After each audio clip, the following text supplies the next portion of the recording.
তোমরা যারা জয়েন করছো অ্যাটেন্ডেন্সটা একটু দিয়ে দাও। যারা জয়েন করছো অ্যাটেন্ডেন্সটা একটু দিয়ে দাও। আর আমার সাউন্ড ভিডিও সব কিছু ক্লিয়ার আছে কিনা একটু কনফার্ম করো। আমার সাউন্ড ভিডিও সব কিছু ক্লিয়ার আছে কিনা একটু কনফার্ম করো।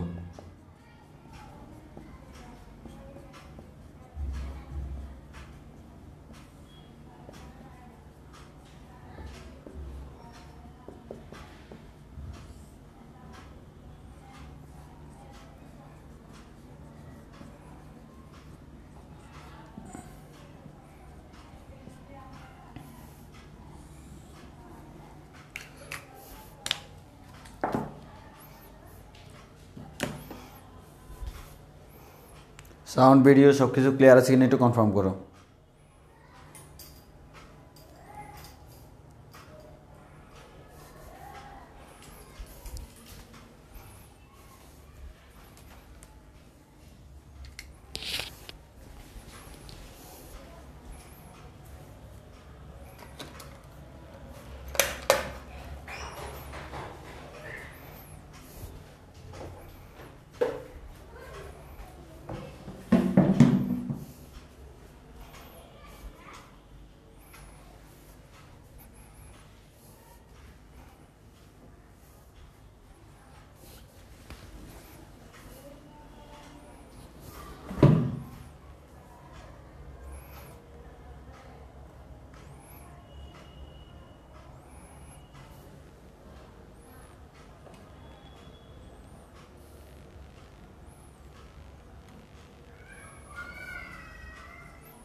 তোমরা অ্যাটেন্ডেন্সটা দিয়ে দাও। আর আমার সাউন্ড ভিডিও সব কিছু ক্লিয়ার আছে কিনা একটু কনফার্ম করো। আমার সাউন্ড ভিডিও সব কিছু ক্লিয়ার আছে কিনা একটু কনফার্ম করো।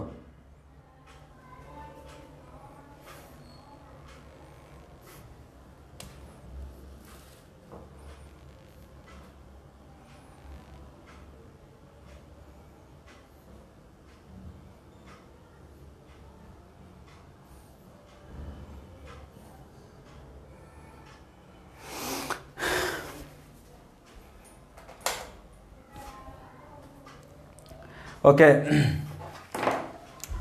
আমরা আধুনিক পদার্থবিজ্ঞানের উপর 2টা ক্লাস নিয়েছিলাম অলরেডি। তো আজকে হচ্ছে আমাদের 3 নাম্বার ক্লাস। যদিও আমাদের আজকের 3 নাম্বার ক্লাসটা হচ্ছে একটু ইউনিক টাইপসের, অর্থাৎ আগের ক্লাসগুলোর সাথে খুব একটা রিলেশন নাই।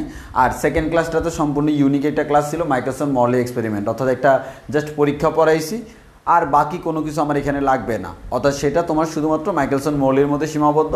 এখানে আমরা আজকে নতুন করে আপেক্ষিকতার তত্ত্ব নিয়ে আমরা আলোচনা করব। আমরা আগেই বলছিলাম, প্রথম ক্লাসে বলছিলাম যে আমাদের বিজ্ঞানী নিউটন যখন বললেন এবং আদার্স বিজ্ঞানীরা যখন বিশ্বাস করতেন স্থান কাল এগুলো হচ্ছে আমাদের ধ্রুবরাশি। স্থান কাল কোনো একটা আমাদের এই যে কী বলে, কোনো একটা বস্তু দৈর্ঘ্য এটা কনস্ট্যান্ট, সময় সবার কাছে সেম, তারপর হচ্ছে ভর সবসময় কনস্ট্যান্ট। এগুলো হচ্ছে আমাদের চিরায়ত পদার্থবিজ্ঞানের ধারণা। কিন্তু বিজ্ঞানী আইনস্টাইন তার আপেক্ষিকতা তত্ত্বের মধ্যে আস্তে আস্তে জিনিসগুলোকে একটু আমাদের চেঞ্জ করেন। উনার মতে এগুলো আমার কি হইতে পারে, পরিবর্তন হইতে পারে। তোমার কাছে মনে হলো এখানে একটা ঘটনা ঘটছে, এই ঘটনা 5 মিনিট ধরে ঘটছে, আরেকজনের কাছে সেই ঘটনাটা 6 মিনিটও মনে হইতে পারে। এর মানে সবার কাছে সেম মনে হবে এমন কোনো কথা নাই যে আমাদের এটা এক একজনের গড়ি এক একভাবে চলতে পারে। তো এক কথায় এগুলো হচ্ছে আমার কাঠামোর উপর নির্ভর করে, যে আমাদের গতিশীল কাঠামো, অর্থাৎ কোনো একটা বস্তু যখন আলোর বেগের কাছাকাছি বেগে গমন করে তখন অনেক কিছু পরিবর্তন হইতে পারে। তো আমরা সেই আপেক্ষিকতার এই যে জিনিসগুলো আমরা 3টে জিনিস ব্যাখ্যা দিব। একটা হচ্ছে দৈর্ঘ্য, আরেকটা হচ্ছে ভর, আরেকটা হচ্ছে সময়। এগুলো যে পরিবর্তন হয়, কিভাবে পরিবর্তন হয়, কতটুকু পরিবর্তন হয়, প্রত্যেকটা জিনিস আমরা ব্যাখ্যা করব। তার আগে আমরা আপেক্ষিকতার তত্ত্ব থেকে শুরু করব, অর্থাৎ আমরা গোড়া থেকেই শুরু করব। প্রথমত আমরা পড়ব আপেক্ষিকতার তত্ত্ব কী জিনিস এবং আইনস্টাইনের যে আপেক্ষিক তত্ত্ব, এখানে কয়টা তত্ত্ব আছে, উনি কি বলছেন এই তত্ত্বের মধ্যে, সেগুলো আমরা পড়ব। তাহলে আমরা প্রথমত আসি আমাদের আজকের আলোচনার মূল বিষয়বস্তু হচ্ছে আমাদের কি, আপেক্ষিকতার তত্ত্ব। আজকে আলোচনার মূল বিষয়বস্তু হচ্ছে আপেক্ষিকতার তত্ত্ব।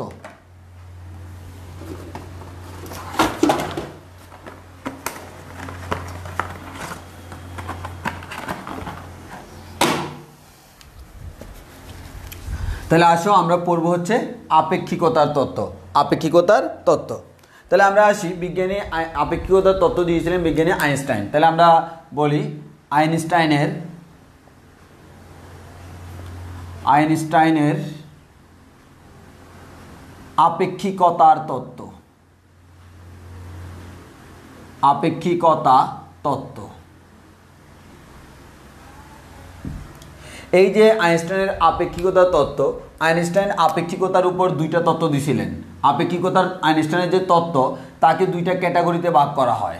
আমি আবারও বলতেছি, আইনস্টাইনের যে আপেক্ষিকতার তত্ত্ব, তাকে দুইটা ক্যাটাগরিতে ভাগ করা যায়। একটা হচ্ছে আপেক্ষিকতার বিশেষ তত্ত্ব। তাহলে প্রথমটা হলো কি, প্রথমটা হচ্ছে আপেক্ষিকতা, আমরা গোড়া থেকে পড়তেছি একবার ক্লাসিফিকেশন করে, আপেক্ষিকতার বিশেষ তত্ত্ব, আপেক্ষিকতার বিশেষ তত্ত্ব। আর আরেকটা হচ্ছে আপেক্ষিকতার সার্বিক তত্ত্ব। কোনটা কি জিনিস আমি ব্যাখ্যা করব, সবগুলোই ব্যাখ্যা করব, তোমার কোনো টেনশন নাই। আজকের ক্লাসটা হচ্ছে মারাত্মক লেভেলের ইম্পর্টেন্ট একটা ক্লাস এবং এটা ক্লাসিক্যাল টপিকস নিয়ে আমরা একটা মডার্ন টপিকস নিয়ে আলোচনা করব। তাহলে আমরা আসি, তাহলে আপেক্ষিকতার সার্বিক তত্ত্ব। আপেক্ষিকতার সার্বিক তত্ত্ব, আপেক্ষিকতার সার্বিক তত্ত্ব। তাহলে আমরা বলি আইনস্টাইন আপেক্ষিক তত্ত্বকে দুইটা ভাগে ভাগ করি। একটা হচ্ছে আপেক্ষিকতার বিশেষ তত্ত্ব, আর একটা হচ্ছে আপেক্ষিকতার সার্বিক তত্ত্ব। তাহলে আমাদের একটা হচ্ছে স্পেশাল থিওরি আর একটা জেনারেল থিওরি। তাহলে এটা হচ্ছে আমাদের সেই বিশেষ তত্ত্বটা, এটা হচ্ছে আমার স্পেশাল থিওরিটা, ইংলিশে বললে স্পেশাল থিওরি। আর এটা হচ্ছে আমার সার্বিক সাধারণ, আমাদের জেনারেল থিওরি। তো এই যে আমাদের সার্বিক তত্ত্ব যেটা, এই সার্বিক তত্ত্বটা আমাদের সিলেবাসে নাই। অর্থাৎ আমরা আমাদের আপেক্ষিকতার জেনারেল যে থিওরিটা, সার্বিক তত্ত্ব, এটা নিয়ে আমরা আলোচনা করব না। আমরা আলোচনা করব শুধুমাত্র বিশেষ তত্ত্ব নিয়ে। তো আমরা আসি কোন তত্ত্বে উনি কি নিয়ে আলোচনা করছেন। আপেক্ষিকতার বিশেষ তত্ত্বের মধ্যে উনি স্থান, কাল, ভরের আপেক্ষিকতা নিয়ে আলোচনা করছে। সাথে আমাদের গতির সূত্রগুলা, যে গতির সূত্রগুলা, স্থান, কাল, ভরের আপেক্ষিকতা এবং গতির সূত্র, এগুলা নিয়ে উনি আলোচনা করছে এবং আমরা এগুলো নিয়ে আলোচনা করব আপেক্ষিকতার বিশেষ তত্ত্বের মধ্যে। তাহলে গতি, স্থান, কাল এগুলো নিয়ে আমাদের আলোচনা হবে এখানে। আর আপেক্ষিকতার যে সার্বিক তত্ত্ব, এটা হচ্ছে আমাদের আলোচনা করা হয় জেনারেল বডি নিয়ে না, এটা হচ্ছে আমাদের গ্রহ উপগ্রহের গতি পর্যবেক্ষণ করা হয়। তাহলে আমাদের আপেক্ষিকতার বিশেষ তত্ত্ব, সার্বিক তত্ত্ব যেটা, সেখানে আমাদের কি করা হয়, সেখানে আমাদের মেইনলি আমরা যে কাজটা করি সেটা হচ্ছে গ্রহ, নক্ষত্র ইত্যাদির গতি পর্যবেক্ষণ করা হয়। তাহলে আমাদের এখানে এটা দিয়ে গ্রহ নক্ষত্রের গতি পর্যবেক্ষণে এটা লাগে, গতি পর্যবেক্ষণ। তো আমরা মেইনলি পড়বো হচ্ছে আপেক্ষিকতার বিশেষ তত্ত্বটা। তাহলে আমাদের আপেক্ষিকতার বিশেষ তত্ত্বটা পড়ব। তাহলে এক কথায় আমরা বলি এগুলো কিন্তু আমাদের থিওরির জন্য লাগে। আপেক্ষিকতার তত্ত্বকে দুইটা ভাগে আমরা ভাগ করতে পারি। একটা হচ্ছে আপেক্ষিকতার বিশেষ তত্ত্ব, আর একটা হচ্ছে আপেক্ষিকতার সার্বিক তত্ত্ব। আপেক্ষিকতার বিশেষ তত্ত্ব যেটা, সেখানে গতিসূত্র, স্থান, কাল, ভর এদের আপেক্ষিকতা নিয়ে আমরা আলোচনা করব। আর আপেক্ষিকতার সার্বিক তত্ত্ব, সেখানে আলোচনা করা হচ্ছে গ্রহ নক্ষত্রের গতি পর্যবেক্ষণ, মহাকর্ষ বিকর্ষ এগুলো নিয়ে। তবে সেটা আমাদের আলোচনার বিষয়বস্তু নয়, আমাদের সিলেবাসে শুধু এটা আছে। তাহলে আমাদের এখন কাজ কি, আমাদের হচ্ছে আপেক্ষিকতার বিশেষ তত্ত্ব পড়ব। এই আপেক্ষিকতার বিশেষ তত্ত্ব পড়তে গেলে আমার এখানে দুইটি স্বীকার্য আছে। কয়টি স্বীকার্য? দুইটি স্বীকার্য আছে। এই দুইটি স্বীকার্য আগে আমাকে জানতে হবে। তাহলে আমাদের আপেক্ষিকতার বিশেষ তত্ত্বে আমাদের স্বীকার্য কয়টা? দুইটা স্বীকার্য। স্বীকার্য মানে তো বুঝো যেটা আমাকে স্বীকার করে নিতে হয়। আইনস্টাইন বলছে এটা তার স্বীকার্য, দ্যাট মিনস তোমাকে যদি এই থিওরিটা পড়তে হয় তার এই দুইটা তত্ত্ব তোমাকে স্বীকার করে নিতেই হবে। তাহলে আমাদের এবার আসি সেই দুইটা স্বীকার্য কী কী। তাহলে আমাদের প্রথম কাজ হচ্ছে আইনস্টাইনের বিশেষ তত্ত্বে, আপেক্ষিকতার বিশেষ তত্ত্বের স্বীকার্য কয়টা? দুইটা। এমসিকিউর জন্য মোস্ট ইম্পর্টেন্ট। আইনস্টাইনের আপেক্ষিকতা তত্ত্বের ভিত্তি কয়টা? দুইটা। সেটা হচ্ছে একটা হচ্ছে বিশেষ তত্ত্ব আর একটা হচ্ছে সার্বিক তত্ত্ব। আবার বিশেষ তত্ত্বের স্বীকার্য কয়টা? দুইটা। একটা হচ্ছে প্রথম স্বীকার্য আর একটা হচ্ছে দ্বিতীয় স্বীকার্য। সেই দুইটা স্বীকার্য কি কি সেগুলো নিয়ে আমরা এখন আলোচনা করব। আগে বলো আমার এই কথাগুলো মাথায় ঢুকছে কিনা, এই কথাগুলো মাথায় ঢুকছে কিনা বলো, দেন আমরা আস্তে আস্তে সামনের দিকে আগাবো। তাহলে আমরা এখন দুইটা স্বীকার্য পড়বো, প্রথমে প্রথম স্বীকার্য, এরপর দ্বিতীয় স্বীকার্য পড়বো। তাহলে আসো আমরা স্বীকার্য পড়তে গেলে প্রথমত আসে আমাদের প্রথম স্বীকার্য। প্রথম স্বীকার্য আমরা প্রথমে পড়ব প্রথম স্বীকার্য। আমরা এখানে প্রথম বিবৃতিটা দিব যে প্রথম স্বীকার্যে কি বিবৃতি দেওয়া হয়েছে, কি বলা হয়েছে। প্রথম স্বীকার্যে যে জিনিসটা বলা হলো, সকল জড় প্রসঙ্গ কাঠামোতে পদার্থবিজ্ঞানের সূত্রগুলোর গাণিতিক রূপ একই থাকে। কথাটার মিনিং আমরা বুঝাবো। সকল জড় প্রসঙ্গ কাঠামোতে, সকল জড় প্রসঙ্গ কাঠামোতে পদার্থবিজ্ঞানের সূত্রগুলোর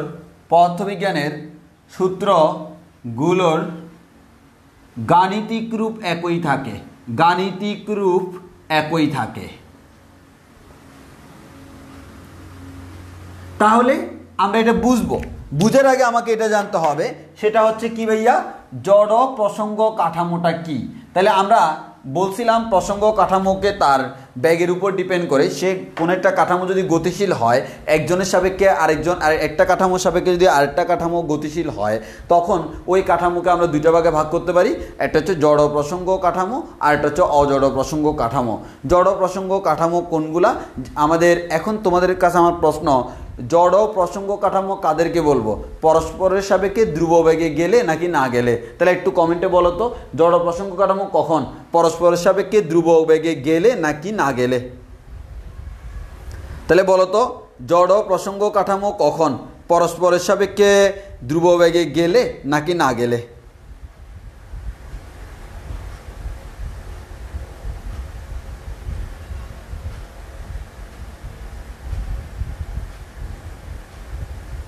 জড় প্রসঙ্গ কাঠামো কখন? পরস্পরের সাপেক্ষে ধ্রুববেগে গেলে নাকি না গেলে? একটু বলো।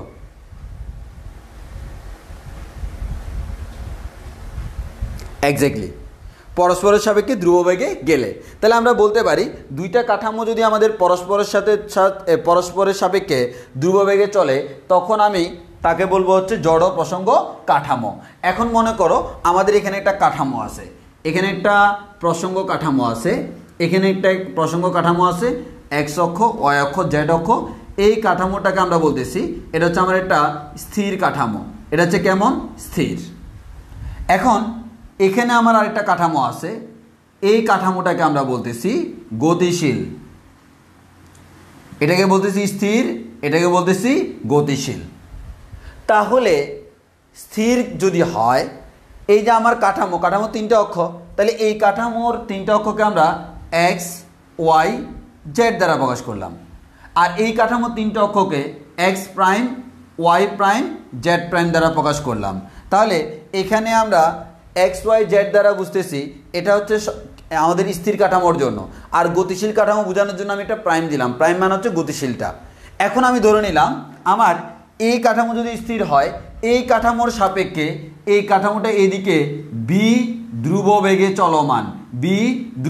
চলমান। যদি বি ধ্রুববেগে যায়, দ্যাট মিনস আমরা বলতে পারবো এরা হচ্ছে পরস্পর জড় প্রসঙ্গ কাঠামো। তাহলে এবার আসো, বলছে সকল জড় প্রসঙ্গ কাঠামোতে, এটা একটা জড় প্রসঙ্গ কাঠামো, এটা একটা জড় প্রসঙ্গ কাঠামো। পদার্থবিজ্ঞানের সূত্রগুলো একই থাকে বলে নাই, সূত্রগুলোর গাণিতিক রূপ একই থাকে। এর মানে তাদের চেহারাটা দেখতে একই, তাহলে আমরা আবারও বলতেছি সকল জড় প্রসঙ্গ কাঠামোতে পদার্থবিজ্ঞানের সূত্রগুলোর গাণিতিক রূপ একই, মানে রূপটা বা চেহারাটা দেখতে সেম। তাহলে আসো আমরা নিউটনের দ্বিতীয় সূত্র জানি, আমাদের F ইকুয়ালস টু হচ্ছে এম এ, ভেক্টর আকারে লিখলে F vector equals to M A vector. তাহলে এই কাঠামোতে যদি নিউটনের দ্বিতীয় সূত্র দেখতে এরকম হয়, এই কাঠামোতে এটা দেখতে এরকম হবে, F vector equals to M A vector. কিন্তু যখন আমাদের কোনো একটা কাঠামো গতিশীল, তখন তো তার ভর আগের মতো থাকে না, আমাদের ত্বরণটাও আমার চেঞ্জ হতে পারে, বলটাও চেঞ্জ হতে পারে। এক কথায় সূত্রের রূপ একই, বাট জিনিসগুলো ভিন্ন। মানে আমরা ত্বরণকে ভর দ্বারা গুণ দিলে বলটা পাচ্ছি, এখানেও ত্বরণকে ভর দ্বারা গুণ দিলে বলটা পাচ্ছি। তবে এখানে কোন ত্বরণকে গুণ দিব? এই কাঠামোর ত্বরণকে এই কাঠামোর বেগ দ্বারা। মানে কোনো একটা বস্তুর গতি পর্যবেক্ষণ করতেছি, তো তাহলে আমি এই কাঠামো থেকে যখন তার গতি পর্যবেক্ষণ করতেছি, আমার মনে করো এখানে একজন অবজারভার আছে, যে আমাদের পর্যবেক্ষক, অবজারভার বা পর্যবেক্ষক, আর এখানে একজন অবজারভার আছে ও প্রাইম।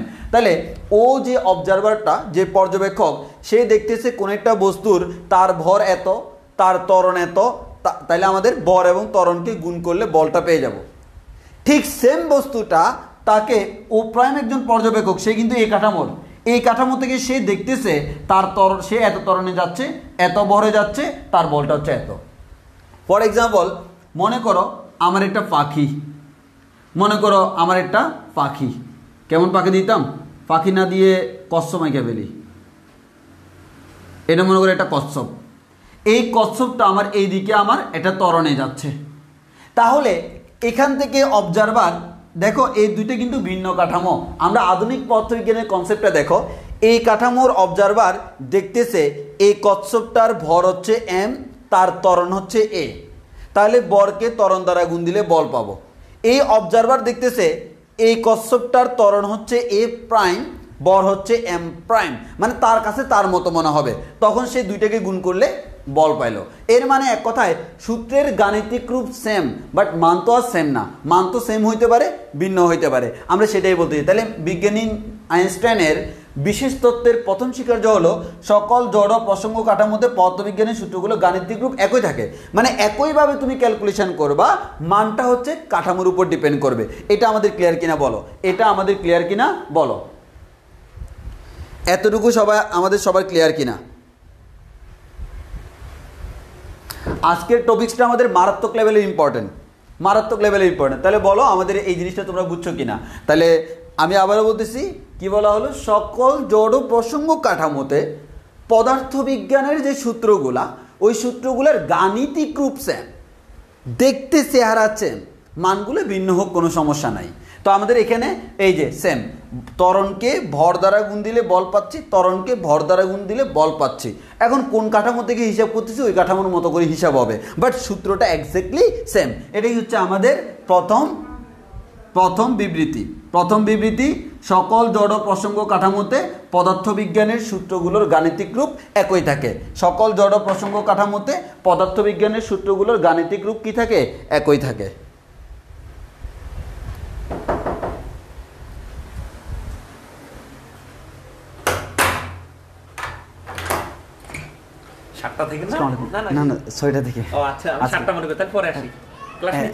হ্যাঁ, আমার তো এরপরে তো আবার আরেকটা ক্লাস আছে। কখন? আমার শেষ যে প্রায় আপনার 9:30 10টা বেজে যাবে মনে হয়। তাহলে 10টার দিকে আসবো? হ্যাঁ আসতে পারেন, আমার একটু কল দিয়ে আসেন কষ্ট করে। আমি কল দিয়েছিলাম, আমি জানি যে আর এখন ক্লাস নিচ্ছি তো, ক্লাস টাইম হয়ে যাবে। গ্যাপ কয় মিনিটের? মাঝখানে তো আসলে গ্যাপে তো আমিও কাজ করবো তো। তাহলে 10টায় আসেন। হ্যাঁ 10টায়। ওকে আসসালামু আলাইকুম।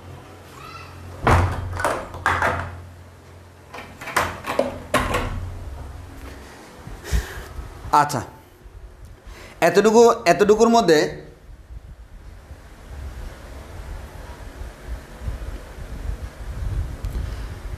সবাই বুঝছে কিনা বলো?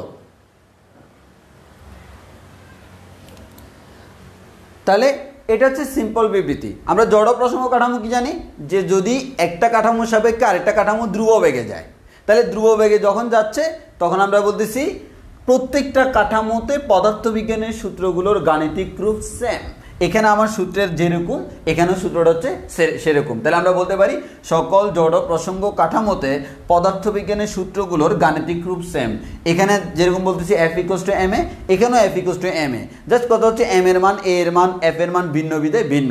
যে কাঠামোতে তার ওই কাঠামোর মান দিব, কিন্তু সূত্র দেখতে সেম, অর্থাৎ চেহারাটা ভিন্ন, খালি মানটা ভিন্ন, ভিতরে মাল মশলা একটু ভিন্ন আর কি, বাট দেখতে সেম। এটাই আর কি। তাহলে আশা করি বুঝতে পারছো।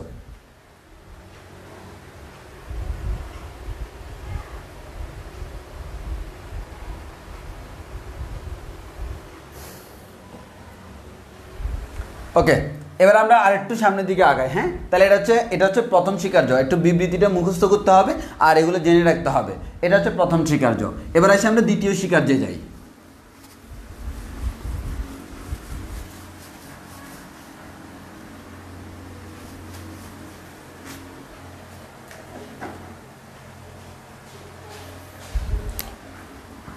এবার আসি দ্বিতীয় স্বীকার্য।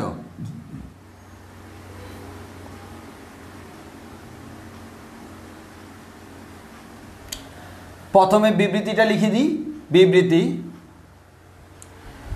দ্বিতীয় স্বীকার্য বলে এটা হচ্ছে শূন্যস্থানে সকল প্রসঙ্গ কাঠামোতে আলোর দ্রুতি একই, অর্থাৎ আলোর দ্রুতি কোনো কাঠামোর উপর নির্ভর করে না। এই জিনিসটাই আমাদের বলছে বিজ্ঞানী আইনস্টাইন তার আমাদের বিশেষ তত্ত্বের দ্বিতীয় স্বীকার্যের মধ্যে। এটার বিবৃতি ছিল হচ্ছে শূন্যস্থানে সকল জড় প্রসঙ্গ কাঠামোতে আলোর দ্রুতি সেম। তাহলে আমরা বলতে পারি শূন্যস্থানে সকল জড় প্রসঙ্গ কাঠামোতে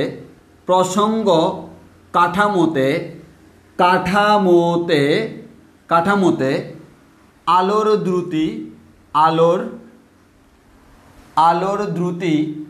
দ্রুতি একই। তাহলে বলা হলো শূন্যস্থানে সকল জড় প্রসঙ্গ কাঠামোতে আলোর দ্রুতি কেমন? আলোর দ্রুতি হচ্ছে একই। তাহলে এটাই হচ্ছে তার দ্বিতীয় স্বীকার্য। দ্বিতীয় স্বীকার্য হচ্ছে এটা। আমাদের বিবৃতিটা হচ্ছে শূন্যস্থানে সকল জড় প্রসঙ্গ কাঠামোতে আলোর দ্রুতি একই। তো আমি এটাকে দুইটা ভাগে ভাগ করব। আমি আমার মতো করে পড়াবো, একটু খেয়াল করো। আমি আমার মতো করে পড়াইলে জিনিসটা আমি এখানে বলি, এটা হচ্ছে বাস্তবে যা মনে হয়, বাস্তবে যা মনে হয়। আর এদিকে লিখব আইনস্টাইনে আসলে যা কয়।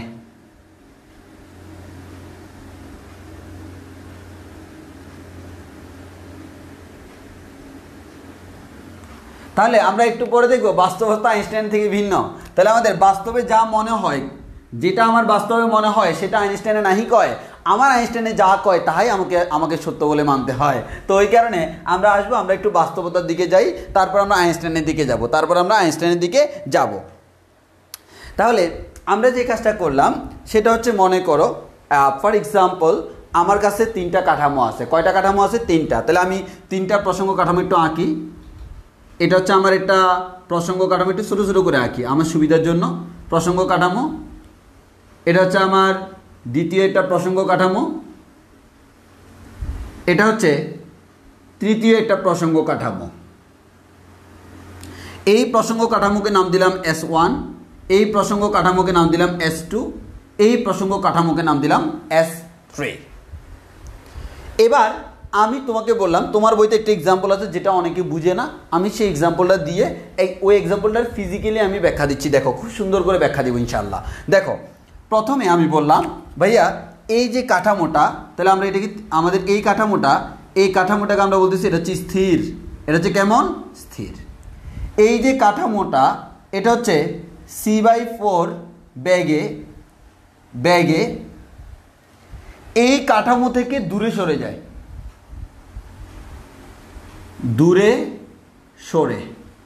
সরে যায়। তাহলে বুঝতে পারতেছো এটার ভেগটা হচ্ছে এদিকে। তাহলে ও কত বেগে দূরে সরে যায়, c/4। সি মানে বুঝতেছো তো আলোর বেগ, সি মানে হচ্ছে কি আলোর বেগকে আমরা সি দ্বারা প্রকাশ করি, আর সি এর মান হচ্ছে সি ইকুয়ালস টু হচ্ছে 3 × 10⁸ মিটার পার সেকেন্ড। তাহলে আমাদের বলা হলো তাহলে এটা হচ্ছে স্থির কাঠামো, আর এখানে হচ্ছে এই কাঠামোটা হচ্ছে c/4 ব্যাগে কি এই কাঠামো থেকে, অর্থাৎ আমরা এই কাঠামোর সাপেক্ষে সব কিছু বিবেচনা করতেছি, এই কাঠামো থেকে এই কাঠামোটা c/4 ব্যাগে দূরে সরে যাচ্ছে। আর বলে দিলাম এই কাঠামোটা c/4 ব্যাগে কাছে আসে,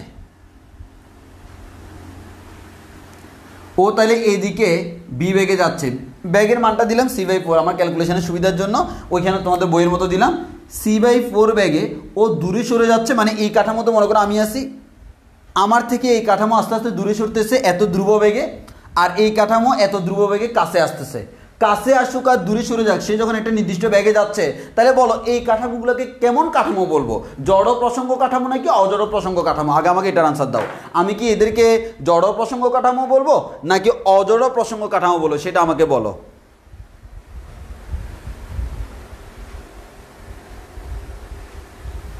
আমি আবার বলতেছি সিম্পল হিসাব, সেটা হচ্ছে ভাই কি আমাদের এখানে একটা কাঠামো আছে, আমি তোমাকে এক্সাম্পল দিচ্ছি, হ্যাঁ এটা পরে দেখবো, আগে আমরা এই এক্সাম্পলটা দেখি বাস্তবে যা মনে হয়। এখানে একটা কাঠামো আছে স্থির, এটা আরেকটা প্রসঙ্গ কাঠামো, এখানে এটার জন্য সব কিছু হিসাব করা হয় এই পয়েন্ট থেকে, এই কাঠামোর সব কিছু হিসাব করা হয় এই পয়েন্ট থেকে, এই কাঠামোর সব কিছু হিসাব করা হয় এই পয়েন্ট থেকে। তাহলে এটা একটা প্রসঙ্গ কাঠামো, এটা আরেকটা প্রসঙ্গ কাঠামো, এটা আরেকটা প্রসঙ্গ কাঠামো। এখন আমার কথা হচ্ছে এই কাঠামোটা স্থির, এই কাঠামোটা এই কাঠামো থেকে বি বেগে দূরে সরে যাচ্ছে, বি ধ্রুব বেগে, আর এই কাঠামোটা বি ধ্রুব বেগে কাছে আসতেছে। তাহলে আমাকে বলে এটা কোন ধরনের কাঠামো, জড় নাকি অজড়?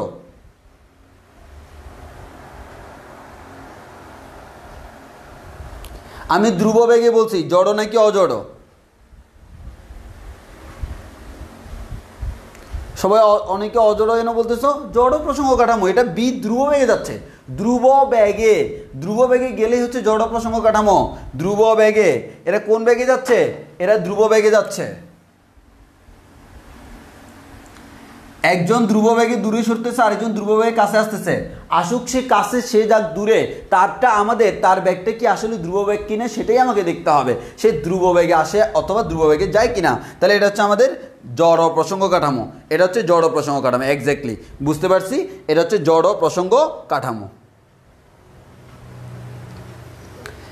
আর আরেকটা কথা বলে রাখি, এখন থেকে আমরা আর অজড় পড়বো না, জাস্ট ডেফিনেশন দিছি আর কি, কিন্তু আমাদের এবার বাস্তবতায় যখন আমরা ফর্মুলাগুলো পড়বো সবসময় জড় নিয়ে পড়বো। তাহলে আমাদের ওই যে বলেই দিছি শূন্যস্থানের সকল জড় প্রসঙ্গ কাঠামো, আচ্ছা আমি জড় প্রসঙ্গ কাঠামো নিলাম।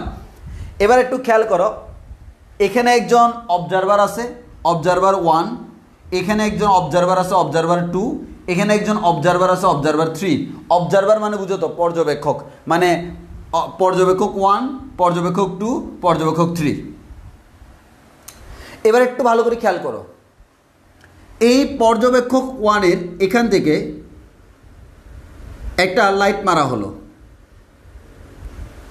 যদি লাইট মারা হয় এখান থেকে আলোটা বের হয়ে এদিকে যাবে, এটা মনে করো পুরোটা হচ্ছে শূন্যস্থান, পুরোটা হচ্ছে কেমন শূন্যস্থান, তাহলে আলোটা এইদিকে যাবে। এখন আলো এদিকে কত বেগে যাবে, সি বেগে যাবে। তাহলে আমি যদি জিজ্ঞেস করি অবজারভার 1-কে আলো কত বেগে যাচ্ছে, সে আমাকে আনসার দিবে আলোটা এদিকে সি বেগে যাচ্ছে।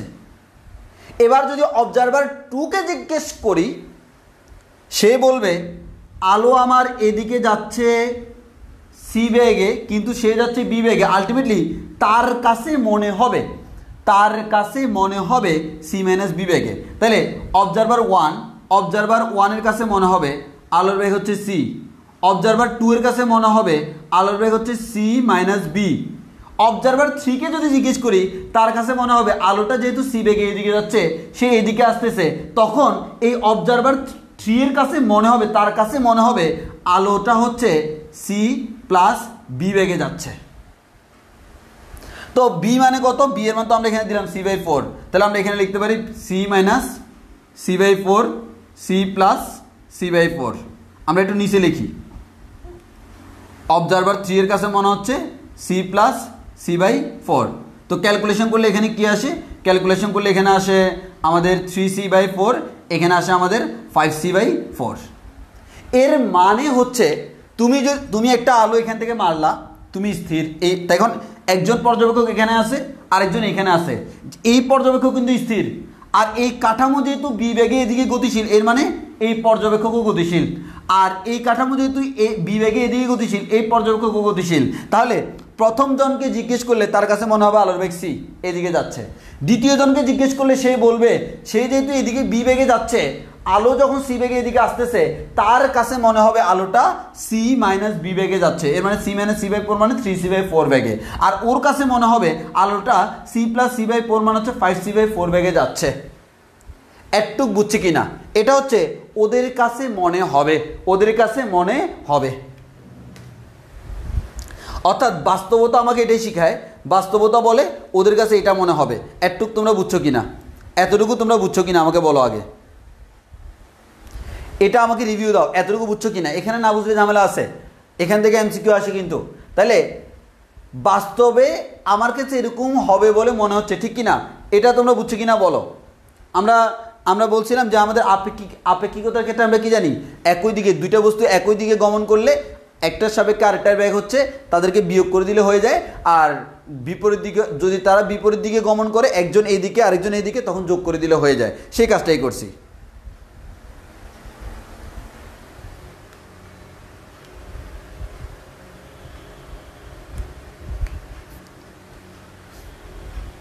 এবার আইনস্টাইন কি বলে? আইনস্টাইন বলে O1, অবজারভার 1, অবজারভার 2, অবজারভার 3 সবার কাছেই আলোর বেগ সি মনে হবে।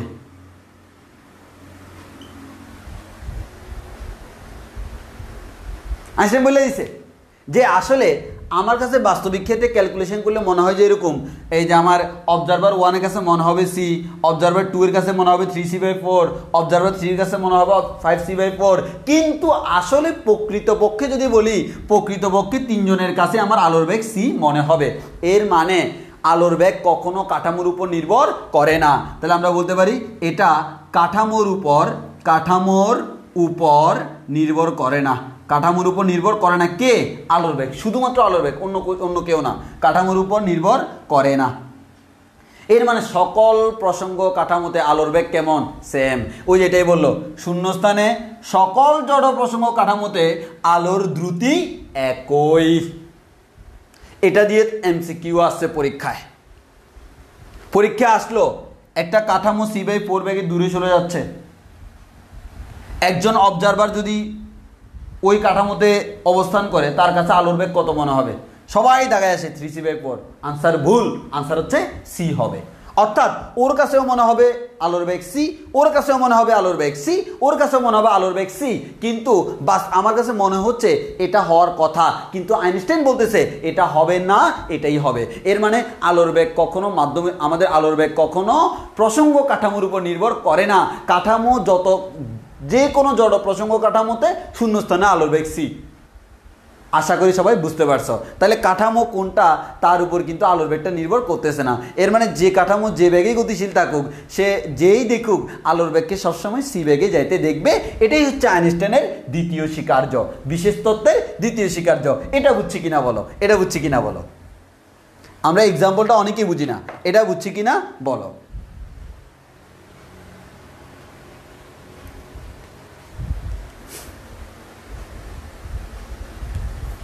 আচ্ছা, ইসমাত সুমাইয়া বলতেছে মাইনাস প্লাসটা একটু বুঝে দেওয়ার জন্য।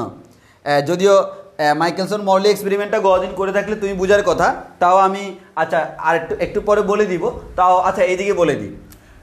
আমরা ফার্স্ট ইয়ারে পড়ছিলাম, মনে করো একটা বস্তু এদিকে b1 বেগে যাচ্ছে, আরেকটা বস্তু এদিকে b2 বেগে যাচ্ছে। একজনের সাপেক্ষে আরেকজনের বেগ যদি চিন্তা করি, মনে করো b1 b2 কে কত বেগে যাইতে দেখবে, তখন জিনিসটা হবে একজনের সাপেক্ষে আরেকটাকে বিয়োগ করে দিতে হয়। b1 মাইনাস b2 মানে দুইটা যখন একই দিকে যায়, যোগ আমরা কি করে দিই? বিয়োগ করে দিই। এখানে তো লব্ধি বের করতেছি না, আপেক্ষিক, একটার সাপেক্ষে আরেকটা। আর যদি একজন আমার এদিকে b1 বেগে যাচ্ছে, আরেকজন এদিকে b2 বেগে যাচ্ছে, তখন কিন্তু আমার মনে হবে আমাদের b1 প্লাস b2 মনে হবে, একজনের কাছে আরেকজনের ব্যাগটা বেশি মনে হবে। ফর এক্সাম্পল এরকম, তুমি এদিকে যাচ্ছ, তোমার বন্ধু এদিকে যাচ্ছে, এখন তুমি যে ব্যাগে যাচ্ছ তোমার বন্ধু একটা নির্দিষ্ট ব্যাগে যাচ্ছে, কিন্তু তোমার বন্ধু আসলে যে ব্যাগে যাচ্ছে তোমার কাছে সেটা মনে হবে না। কেন? কারণ তুমিও গতিশীল, তোমার সাপেক্ষে তার কাছে যেটা মনে হয় সেটা।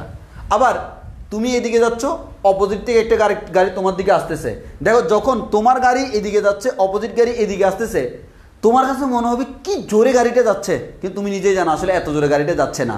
অর্থাৎ তুমি এদিকে যাওয়ার কারণে, সে এদিকে আসার কারণে দুইজনের ব্যাগ যোগ হয়ে তোমার কাছে মনে হবে ওই গাড়িটা হুরুস্তুল জোরে গেছে, ওই গাড়ির একজনের কাছে মনে হবে তুমি হুরুস্তুল জোরে গেছো, আসলে এত জোরে যায়নি, কিন্তু দুইটা যোগ হয়ে গেছে, এটা আমার কাছে মনে হয়েছে। দিস ইজ কল্ড আপেক্ষিকতা, অর্থাৎ এটাকে আমরা বলি আপেক্ষিক বেগ। ফার্স্ট ইয়ারে ভেক্টরে পড়েছিলাম, তো আপাতত আমরা মাথায় রাখবো একই দিকে হলে আমাদের বিয়োগ করে দিলাম, বিপরীত দিকে হলে যোগ করে দিলাম, এটাই। আশা করি বুঝতে পারছো। এতটুকু সবার ক্লিয়ার কিনা একটু কনফার্ম করো, এতটুকু সবার ক্লিয়ার কিনা।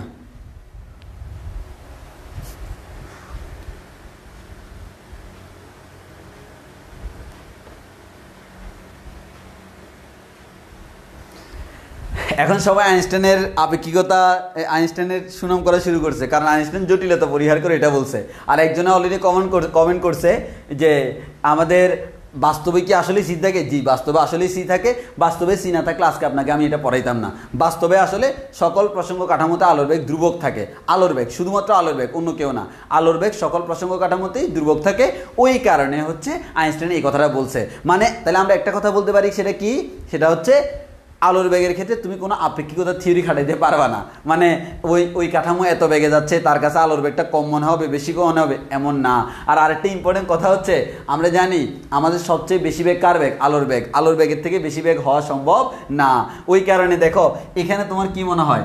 সি প্লাস c/4, এর মানে আলোর বেগ যা তার সাথে আরও কিছু যোগ করছি।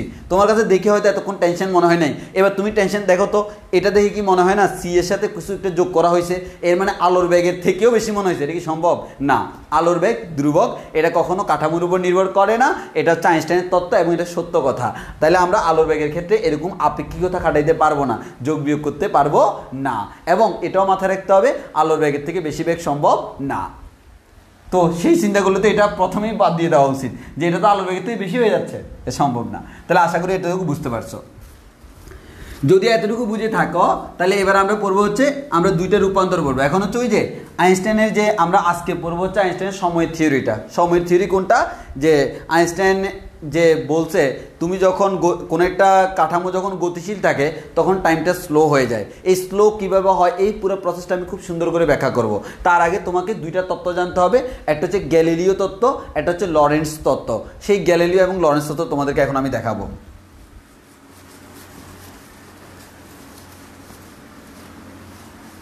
আসো, প্রথমে আমরা আসি গ্যালিলিও তত্ত্ব বা গ্যালিলিও রূপান্তর। এটাকে নিউটনের রূপান্তর বলা হয়, গ্যালিলিও রূপান্তর।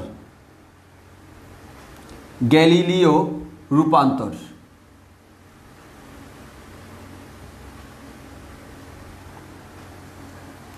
আচ্ছা, রূপান্তর কেন বলতেছি বা রূপান্তর বলতে আসলে কি বোঝাচ্ছে সেটা আমরা একটু পরে দেখবো। আগে এখানে একটু আমি পর্যবেক্ষণ করি। এখানে মনে করো একটা প্রসঙ্গ কাঠামো আছে, এখানে একটা প্রসঙ্গ কাঠামো আছে, আবার ভাই এখানে আরেকটা প্রসঙ্গ কাঠামো আছে, এখানে আরেকটা প্রসঙ্গ কাঠামো আছে। এই প্রসঙ্গ কাঠামো, এটার নাম দিলাম S1, এটার নাম দিলাম S2। এই প্রসঙ্গ কাঠামোতে একজন অবজারভার আছে, তার নাম দিলাম O1। এখানে একজন অবজারভার আছে যে অবজার্ভ করতেছে, তার নাম হচ্ছে O2। এখন একটু ভালো করে খেয়াল করে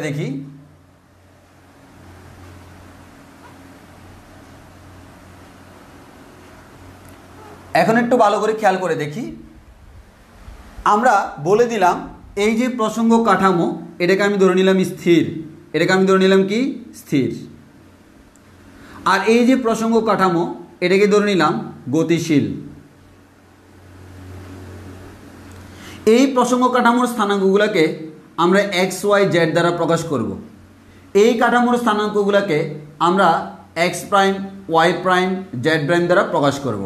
এর মানে এক্স ওয়াই জেড বলতে তুমি বুঝবা এই স্থির কাঠামোর কোন একটা স্থানাঙ্ক, মানে সেটা স্থির কাঠামোর বলতে কি বুঝাচ্ছি, স্থির কাঠামো থেকে পর্যবেক্ষণ করাচ্ছে, এর মানে ও পর্যবেক্ষণ করতেছে। আর যদি আমার X prime Y prime Z দেখো, এর মানে ও পর্যবেক্ষণ করতেছে। এবার আসো, এতদিন পর্যন্ত তোমরা তৃতীয় মাত্রা, তিনটা মাত্রা নিয়ে শুনছো, আমাদের তিনটা মাত্রা, আমাদের সব জগতের সব কিছু ত্রিমাত্রিক। এবার তোমাকে জানতে হবে চতুর্থ মাত্রা, নতুন একটা মাত্রা আছে, সেটা হচ্ছে চতুর্থ মাত্রা। তোমরা এতদিন জানতাম মাত্রা তিন রকম, তিন দিকে গমন করে। আর চতুর্থ মাত্রা সেটা হচ্ছে আমাদের সময়। সময়কে আমরা কি বলি? চতুর্থ মাত্রা। অর্থাৎ এতদিন পর্যন্ত তুমি কোনো একটা কাঠামো যখন নিতা, ত্রিমাত্রিক প্রসঙ্গ কাঠামো, সেখানে তুমি তিনটা জিনিস চিন্তা করতে, এক্স অক্ষ, ওয়াই অক্ষ, জেড অক্ষ। এখন তোমাকে তার পাশাপাশি আরও একটা জিনিসের কথা চিন্তা করতে হবে, সেটা হচ্ছে সময়। তাহলে এই কাঠামোতে কোনো একটা সময়, তাকে আমরা প্রকাশ করব টি দ্বারা, আর এই পাশের কাঠামোর কোনো একটা সময়, তাকে আমরা প্রকাশ করব টি প্রাইম দ্বারা। তাহলে আমি আবার বলতেছি, জিনিসগুলো ক্লিয়ার বুঝতে হবে। এই অধ্যায়ে অনেকের সমস্যা হচ্ছে তাদের ক্লিয়ার বেসিকটা থাকে না, তাদের ক্লিয়ার বেসিক থাকে না। ইনশাল্লাহ আমরা বেসিক ক্লিয়ার করব। তাহলে আমি আবারও বলতেছি, এটা একটা কাঠামো। ও ওয়ান একজন অবজারভার, সে এই কাঠামো থেকে সে যা যা অবজার্ভ করতেছে, ও যা যা দেখতেছে তা হচ্ছে এগুলা, আর ও যা যা দেখতেছে তা হচ্ছে এগুলা। এবার আসো ভাইয়া, আমরা এখানে একটা কাজ করি। সেই কাজটা কি? সেই কাজটা কি? সিম্পল, খেয়াল করো। এখানে কোন একটা বিন্দু আছে, আমি ও ওয়ানকে জিজ্ঞেস করলাম, এই যে এখানে একটা বিন্দু আছে, এই বিন্দু স্থানাঙ্ক কত? সে আমাকে আনসার দিল x comma Y comma Z comma টি। টি হচ্ছে চতুর্থ মাত্রা, সময়টা।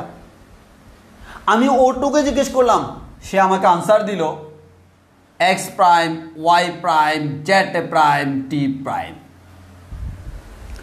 এবার আমি ধরে নিলাম এটা হচ্ছে আমাদের, জানো তোমরা বুঝতেই পারতেছো, এটা এক্স অক্ষ, ওয়াই অক্ষ, জেড অক্ষ, এটা এক্স প্রাইম, এটা ওয়াই প্রাইম, এটা জেড প্রাইম।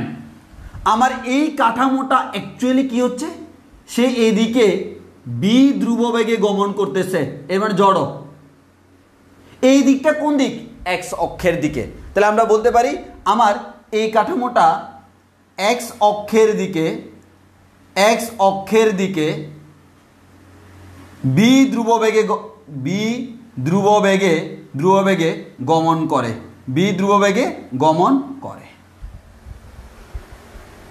তাহলে আসো ভাইয়া, প্রথম কথা আমরা ধরে নিলাম হচ্ছে, একটু ভালো করে খেয়াল করো, জিনিসগুলো খুব ভালো করে খেয়াল করতে হবে। এখান থেকে একজন অবজার্ভ যখন করতেছে, তার কাছে মনে হচ্ছে এক্স অক্ষের দিকে তার অতিক্রম দূরত্ব কতটুকু, ওয়াই অক্ষের দিকে কতটুকু, জেড অক্ষের দিকে কতটুকু, সেটা আমরা আগে বলি। প্রথম কথা এক্স অক্ষের দিকে অতিক্রম, তাহলে আমাদের এক্স মানে কি? এক্স মানে হচ্ছে এক্স অক্ষের দিকে সে কতটুকু অতিক্রম করে। আসো আমরা ব্যাখ্যা করার ট্রাই করি। সেটা হচ্ছে এই পয়েন্টটা এক্স অক্ষ থেকে এতটুকু দূরে, তাহলে নিশ্চয়ই বুঝতে পারতেছে এটা কার মান? এক্স এর মান। ঠিক এই পয়েন্টটা এখান থেকে এক্স প্রাইম পরিমাণ দূরে। জিনিসটা বুঝো, আমার বিন্দু একটাই, সেই বিন্দুটাকে একবার পর্যবেক্ষণ করতেছে পর্যবেক্ষক ও ওয়ান, আরেকবার পর্যবেক্ষণ করতেছে পর্যবেক্ষক ও টু। ও ওয়ানকে যদি জিজ্ঞেস করি সে এক্স অক্ষের দিকে কতটুকু দূরে আছে, সে আমাকে আনসার দিবে মূল বিন্দু থেকে এতটুকু ডানে আছে, এর মানে এটা হচ্ছে এক্স।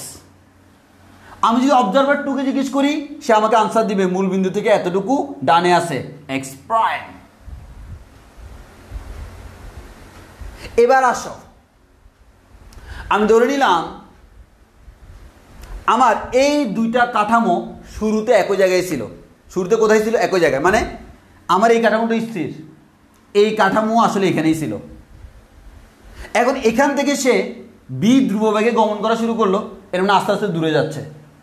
তো আমি তো সবগুলো হিসাব করতে পারবো না, আমি হিসাব করতেছি সেই যে এখান থেকে ছিল, যাইতে যাইতে কতক্ষণ ধরে গেছে, টি সময় ধরে গেছে। ওকে যদি জিজ্ঞেস করি ও কতক্ষণ সময় পর্যন্ত গমন করছে, ও আমাকে আনসার দিবে টি সময়। ওরে যদি জিজ্ঞেস করি তুমি কতক্ষণ ভ্রমণ করছো, সে আমাকে আনসার দিবে টি প্রাইম সময়। তাহলে আমি যদি ওকে জিজ্ঞেস করি ওই কাঠামোটা এখন কোথায় আছে, সে আমাকে আনসার দিবে ভাইয়া সে তো বি বেগে গমন করতেছে, আর সে তো টি সময় ধরে গমন করতেছে। দ্যাট মিন্স সে আমার থেকে এক্স অক্ষ বরাবর বিটি পরিমাণ দূরত্বে আছে, ঠিক কি না? জিনিসটা বুঝো। আমি আবার বলতেছি, এরকম যে এটা মনে করো আমার অবজারভার 1, এটা অবজারভার 2 একই জায়গায় ছিল। এই মুহূর্ত থেকে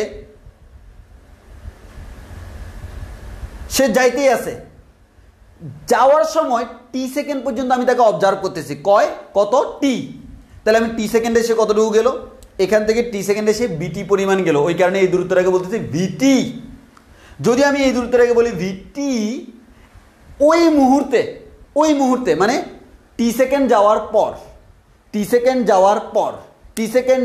পর সে এখানে আছে, এখানে একটা বস্তু আছে।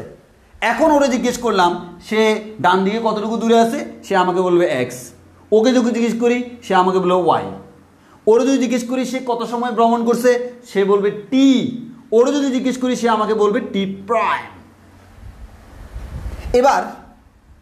এবার আমি যদি ওরে এবার জিজ্ঞেস করি এই যে কাঠামো তোমার সাইডে চলে গেল, সে কতটুকু দূরে এখন আছে, সে আমাকে সাথে বলে ভাই আমরা জানি ধ্রুববেগের ক্ষেত্রে একটাই ফর্মুলা এস ইকুয়ালস টু বিটি, সেই বিটি দূরত্বটা বের করে ফেললাম।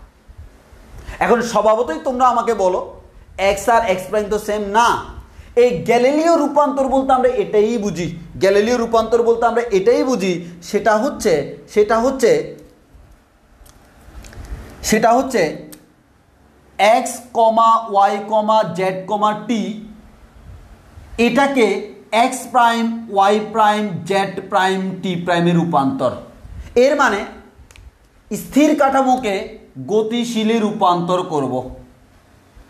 তাহলে স্থির কাঠামোতে স্থানাঙ্ক ছিল এক্স ওয়াই জেড টি, তাদেরকে কনভার্ট করব গতিশীলে, এটাকে আমরা বলি গ্যালিলিও রূপান্তর। তাহলে করলে কি কি পরিবর্তন হচ্ছে, তাদের মধ্যে রিলেশনটা কি সেটা আমরা ডেভেলপ করব। এখন আমাকে এটা বলো, তাহলে আমাকে কি করতে হবে, প্রথমে আসি এক্স এর রিলেশন করি। এক্স, তাহলে এক্স থেকে এক্স প্রাইম আনতে হবে। এটা যদি এক্স প্রাইম হয়, টোটালটা যদি এক্স হয়, এই টোটাল এক্স থেকে বিটিটা বিয়োগ করলে নিচে এক্স প্রাইম পেয়ে যাব। তাহলে আমি যদি বলি x prime equals to X minus বিটি, তুমি বিশ্বাস করবা কিনা বা তুমি বুঝছো কিনা আমাকে এটা বলো। এক্স প্রাইম ইকুয়ালস টু আমি লিখলাম এক্স মাইনাস বিটি, এতক্ষণ পর্যন্ত আমার বকবকানি থেকে তুমি এই জিনিসটা বিলিভ করতে পারো কিনা আমাকে বলো।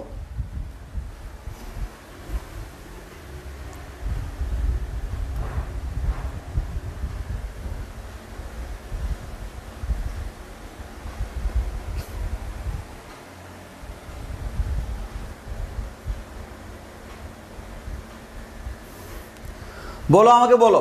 আমি আবারও বলতেছি, প্রথম স্থির কাঠামোর যত কিছু সবগুলোকে এটা দ্বারা প্রকাশ করি, গতিশীল কাঠামোর যত কিছু সবগুলোকে এগুলো দ্বারা প্রকাশ করি। এখন আমি তাদের মধ্যে রিলেশন করলাম, অলরেডি একটা রিলেশন করে পেলাম। কার সাথে কার রিলেশন, এক্স এর সাথে এক্স প্রাইমের রিলেশন। স্থির কাঠামোতে যেটা এক্স, গতিশীল কাঠামোতে সেটা এক্স প্রাইম। এই এক্সটা এক্স থেকে বিটি বিয়োগ করলে এক্স প্রাইমটা পেয়ে যাব। এটা বুঝছো কিনা বলো।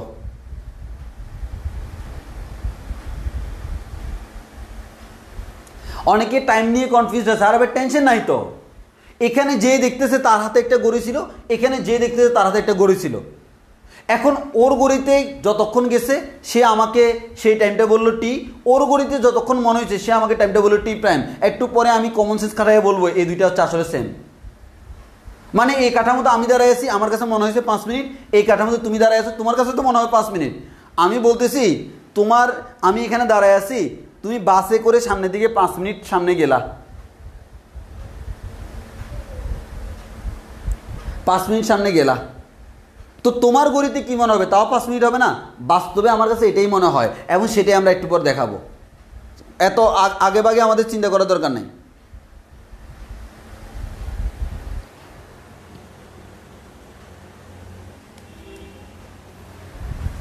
এবার আসো, সবাই খালি টাইম নিয়ে চিন্তা করতেছে, অন্যগুলো নিয়ে চিন্তা করতেছে না। দেখো এখন একটু ভালো করে খেয়াল করে দেখি, ভাই তারা দুজন শুরুতে একই জায়গায় ছিল, এখন নাই। এই যে নাই, সে আসলে কোন দিকে গেছে, এক্স অক্ষের দিকে গেছে। আচ্ছা বলো তো, সে যদি এক্স অক্ষের দিকে গমন করে, ওয়াই এর দিকে জেডের দিকে কোনো পরিবর্তন হয়েছে? হয় নাই। এর মানে ওরও যদি এখন জিজ্ঞেস করি ওয়াই অক্ষ দিয়ে কতটুকু, সে আমাকে বলবে এখান থেকে এতটুকু।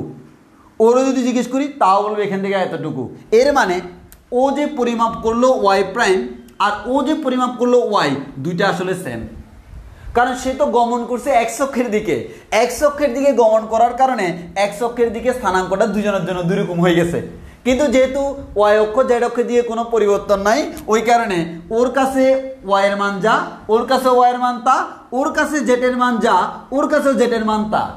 আর আমার কমন সেন্স আমাকে বলে, আমি যদি গড়িতে দেখি 5 মিনিট ভ্রমণ করছি, আমার বন্ধু যে ভ্রমণ করতেছে তার কাছেও মনে হবে 5 মিনিট, এর মানে টি প্রাইম ইকুয়ালস টু টি। একটু বুঝছি কিনা বলো, একটু বুঝছি কিনা বলো।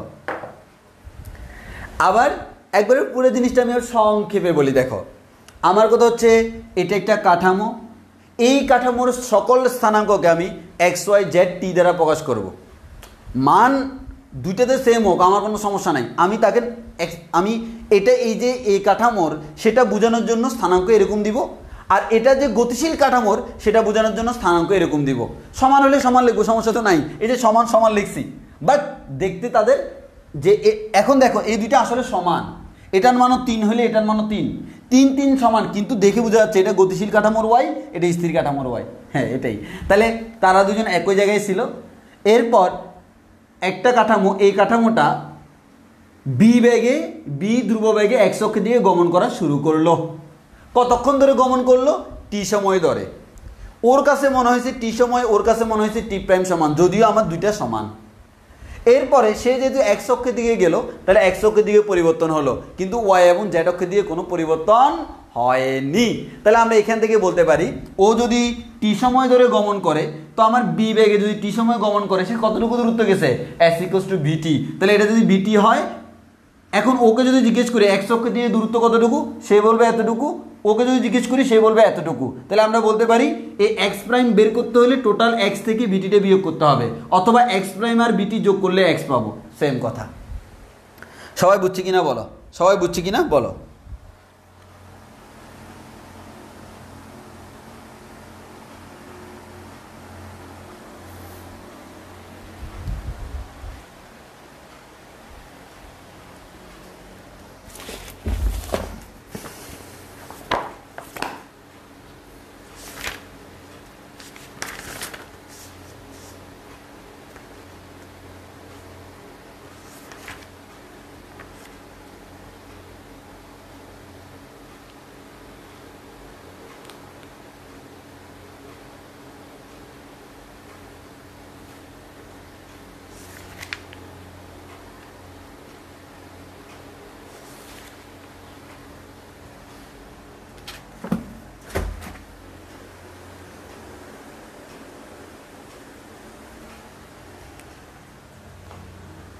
এতটুকু সবার ক্লিয়ার কিনা?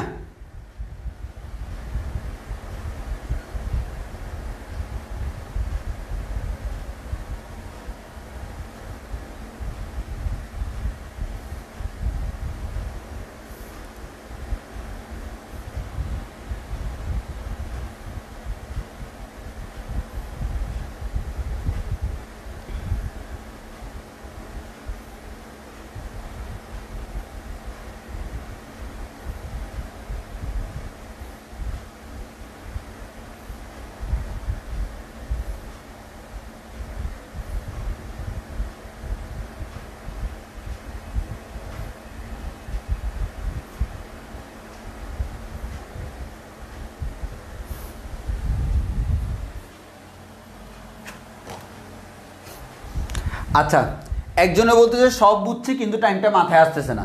আমি তোমাকে বলি, জিনিসটা আমি আমার মতো করে ব্যাখ্যা করি। মনে করো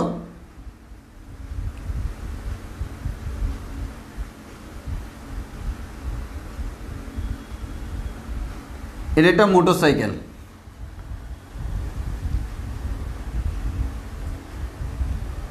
এখানে আরেকটা মোটর সাইকেল আছে,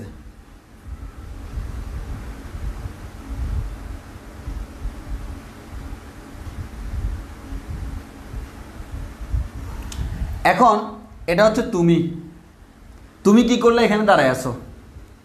তোমার বন্ধু কি করলো? এই মোটরসাইকেলটা নিয়ে সে এদিকে চলে গেল। সে বর্তমানে এখানে আছে। তাহলে আমি বলতে পারি কি, বলতে পারি হচ্ছে তুমি এখানেই দাঁড়ায় আসো, তুমি এখানেই দাঁড়ায় আসো, তোমার বন্ধু এখানে চলে গেছে।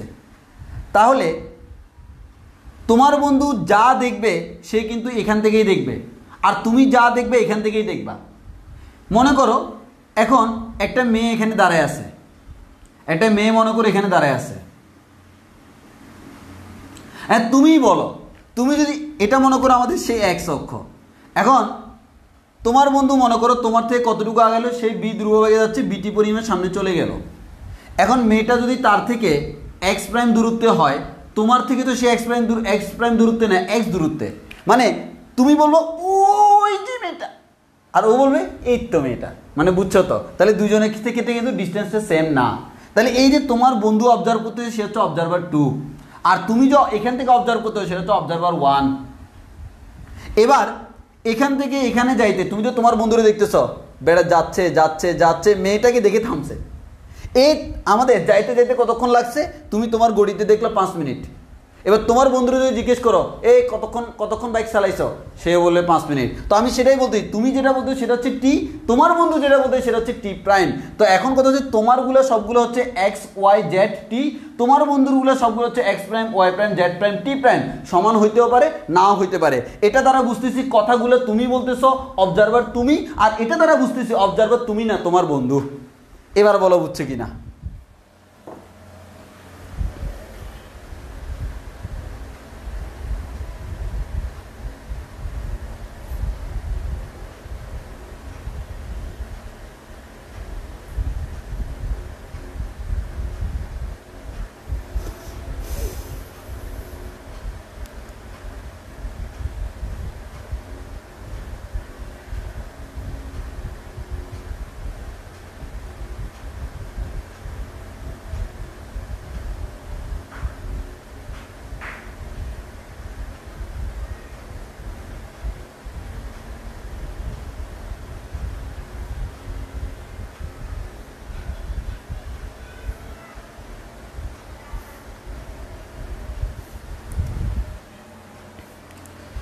এবার বুঝছে কিনা বলো? এই এক্সাম্পল না বুঝার আমি কোনো কারণ দেখি না।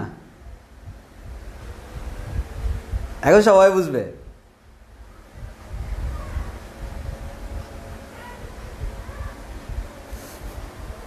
এবার বুঝবে, এবার না বুঝার কোনো কারণ দেখি না। এভাবে বললে সবাই বুঝে, বাস্তবতা সবাইকে বুঝতে শিখায়। আচ্ছা আসি,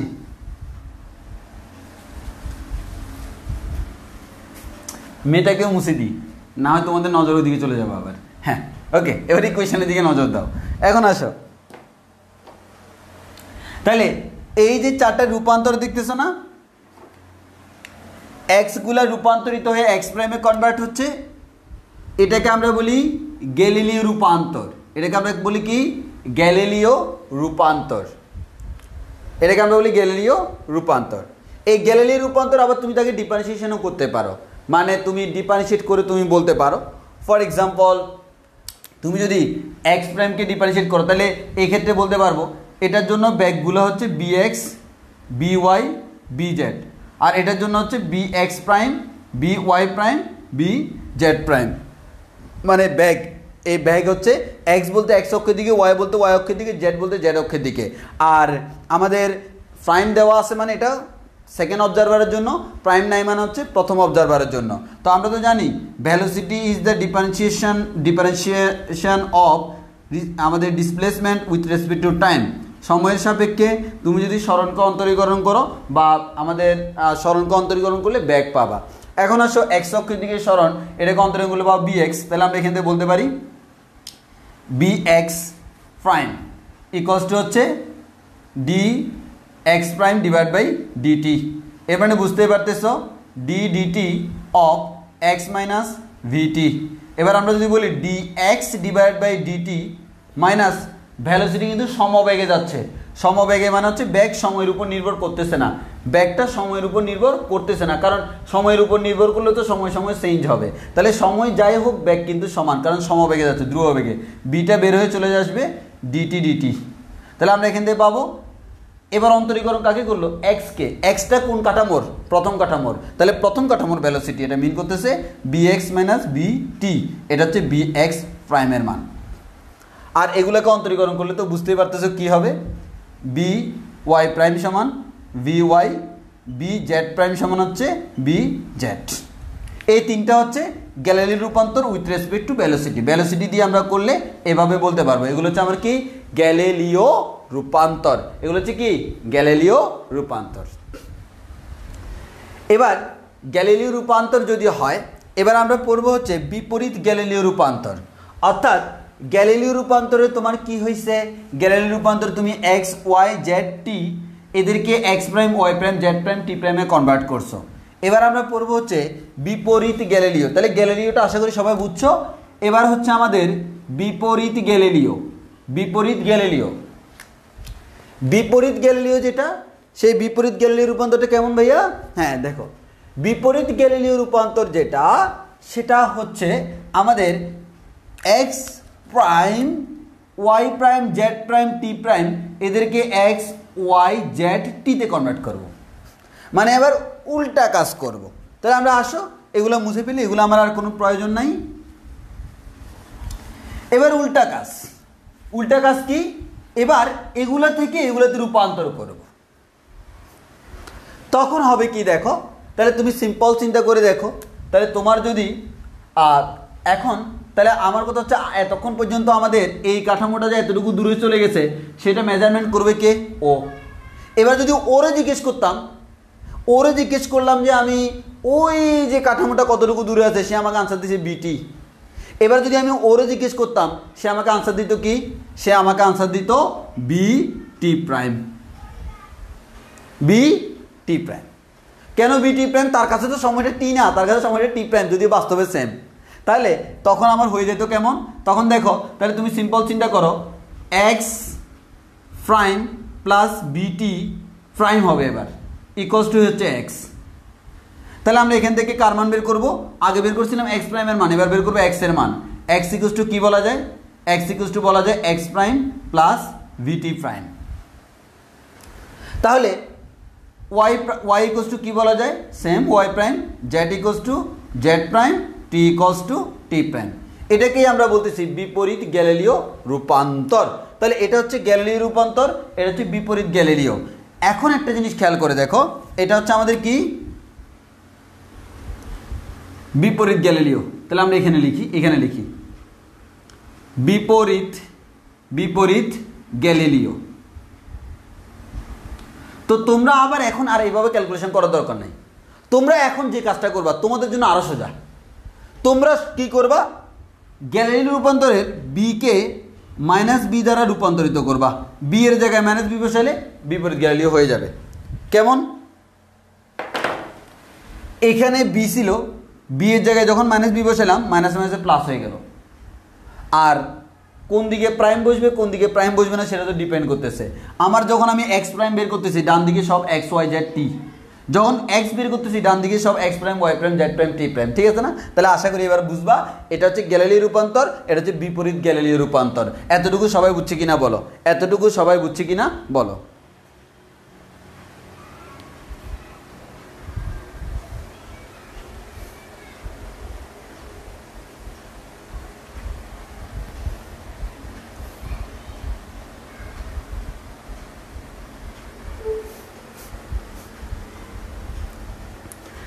আচ্ছা, এতটুকু আমরা বুঝছি কিনা বলি।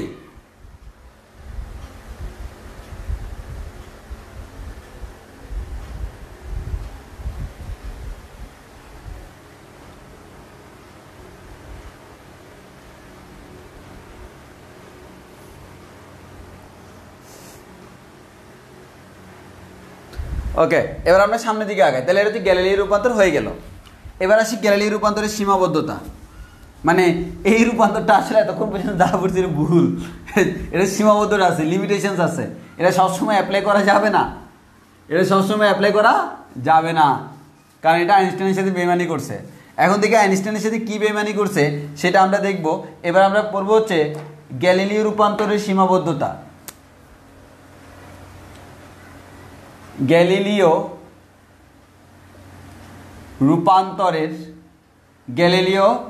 রূপান্তরের সীমাবদ্ধতা।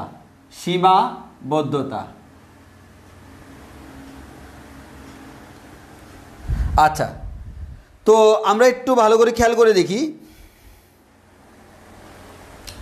এটি যে কাজটা করে, এটি আইনস্টাইনের বিশেষ আপেক্ষিক তত্ত্বের যে দুইটি স্বীকার্য আছে, এটি প্রথম স্বীকার্য লঙ্ঘন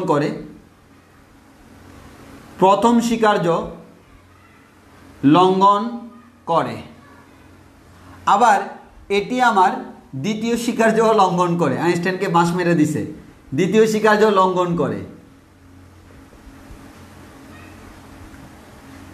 আমরা দেখব একটু পরে, আমরা এখনই দেখব যে আমাদের গ্যালিলিও রূপান্তর আমরা যেটা পড়লাম, এই রূপান্তর মেইনলি আইনস্টাইনের যে প্রথম স্বীকার্য দিছিল আপেক্ষিকতার বিশেষ তত্ত্বের, ওই প্রথম স্বীকার্যেরও বিরুদ্ধে যায়। আবার দ্বিতীয় স্বীকার্য যেটা, সেই দ্বিতীয় স্বীকার্যেরও বিরুদ্ধে যায়। অর্থাৎ সেই প্রথম স্বীকার্যটাকেও লঙ্ঘন করে, দ্বিতীয় স্বীকার্যটাকেও লঙ্ঘন করে। তো এই লঙ্ঘন করার কারণে আমাদের আইনস্টাইন এটা মেনে নিতে পারেনি। ওই কারণে আইনস্টাইন খুঁজতেছিল এমন একটা তত্ত্ব যেটা তার তত্ত্বকে আমাদের গুরুত্ব দিবে এবং তার মধ্যে বিশেষ শর্ত দিয়ে গ্যালিলিওকেও রাখা যাবে। এর মানে গ্যালিলিওটাকে আরও একটু উন্নত মানের করতে যাচ্ছে যাতে আইনস্টাইনের কাজে লাগে, এবং সেই কাজটা করছে বিজ্ঞানী লরেন্স। এখান থেকে আসছে লরেন্স রূপান্তর। সেই লরেন্স রূপান্তর আমরা একটু পর পড়ব, সেটা পরে আমরা আজকের ক্লাস শেষ করব। তবে ওই লরেন্স রূপান্তর থেকে আমরা আইনস্টাইনের আপেক্ষিকতার তত্ত্বগুলো পাবো। তবে তার আগে আমরা গ্যালিলিও রূপান্তরের সীমাবদ্ধতা আমরা একটু জেনে নিই, যে সে আইনস্টাইনের প্রথম সূত্র কিভাবে লঙ্ঘন করলো আর দ্বিতীয়টা কিভাবে লঙ্ঘন করলো সেটা আমরা একটু দেখি।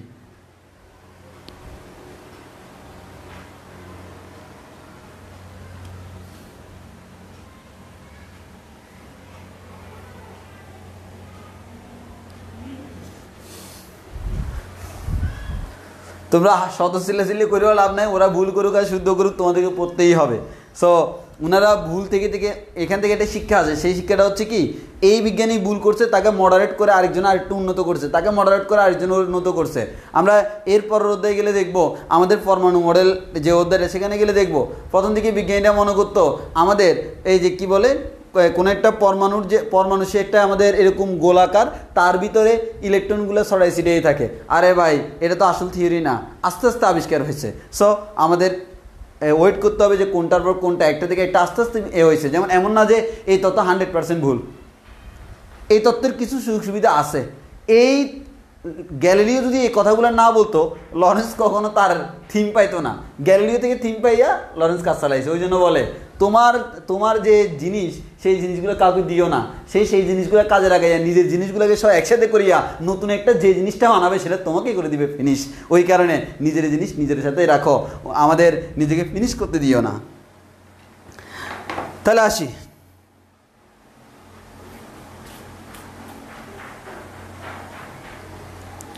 এখন আসি জিনিসটা হচ্ছে কি,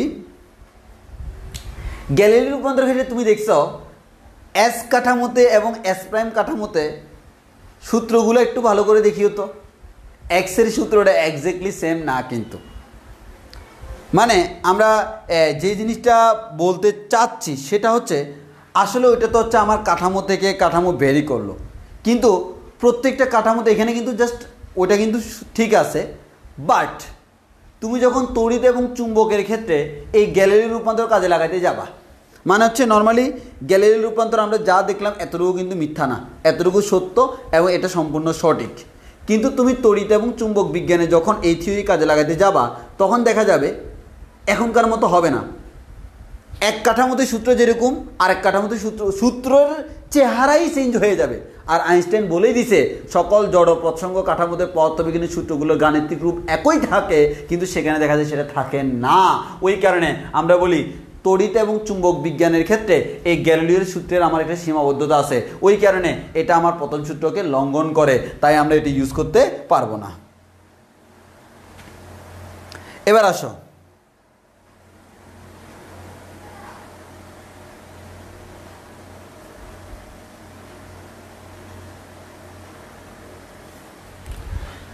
আরেকটা হচ্ছে গ্যালিলিও রূপান্তরের ক্ষেত্রে আমরা ওই আলোর বেগের ক্ষেত্রে যে জিনিসটা বলতে পারি, আইনস্টাইন বলেই দিছে আলোর বেগ সকল প্রসঙ্গ কাঠামোতে সেম, যোগ বিয়োগ করা যাবে না।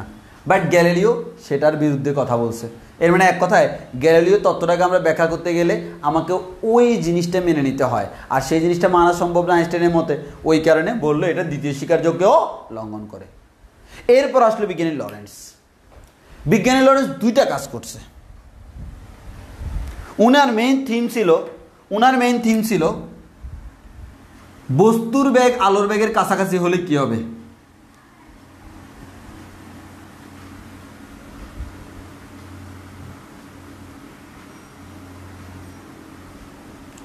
এই থিম দিয়ে উনি সামনের দিকে আগাইছে, বস্তুর বেগ আলোর বেগের কাছাকাছি, এই থিম নিয়ে উনি সামনের দিকে আগাইছে। যদি এই থিম নিয়ে সামনের দিকে আগায় তাহলে একটু ভালো করে খেয়াল করে দেখো, উনি দুইটা জিনিস চেঞ্জ করছে। একটা হচ্ছে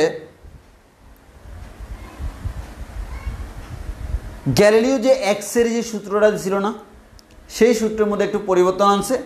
আর গ্যালিলিও বলছিল সকল প্রসঙ্গ কাঠামোতে সময় সেম, এর মানে টি এবং টি প্রাইম সেম। বাট বিজ্ঞানী লরেন্স বলতেছে সময় সেম না। এর মানে তুমি যখন আলোর বেগের কাছাকাছি বেগে গমন করবা, আবারও বলতেছি, তুমি যখন আলোর বেগের কাছাকাছি বেগে গমন করবা তখন তোমার হাতের গড়িতে সময় যেটা অতিবাহিত হচ্ছে, যে অনেক দ্রুত আলোর বেগের কাছাকাছি বেগে গমন করতেছে তার কাছে সময়টা এত দ্রুত মনে হচ্ছে না। তোমার গড়িতে চলে গেল 1 মাস, তার গড়িতে চলে গেল হচ্ছে 1 ঘন্টা 1 দিন। এর মানে তার গড়িটা খুবই স্লো চলে। এর মানে সময় জিনিসটা কাঠামোর উপর নির্ভর করে, যেটা একটু আগে আমরা বলছিলাম না সবার কাছে সেম। দেখো একটু আগে তোমাকে আমি এক্সাম্পল দিলাম বাইকের এক্সাম্পল, বাইক তো আর আলোর বেগে যায় না। আলোর বেগের কাছাকাছি বেগে যদি যাই তো তখন আসলে সেম পাইতা না, সেটা আমরা আগামী দিন ব্যাখ্যা করব। তবে আজকে আমরা এটা স্বীকার করে নিই যে সকল কাঠামোতে সময় সেম না। তাহলে সময়টা কেমন, কিভাবে চেঞ্জ হলে কেমন হবে, সেটা আমার বিজ্ঞানী লরেন্স বলে দিবে, সেটাই আমরা এখন পড়ব। এবার আসলে আমরা পড়ি লরেন্স রূপান্তর। অনেকে লরেন্সও বলে, অনেকে লরেঞ্জও বলে, তোমার যেটা ইচ্ছে সেটাই বলো, খালি লরেন্স বলিও না। তাহলে আমাদের লরেন্স বলি, তাহলে আমাদের লরেন্স রূপান্তর আজকের জন্য লাস্ট।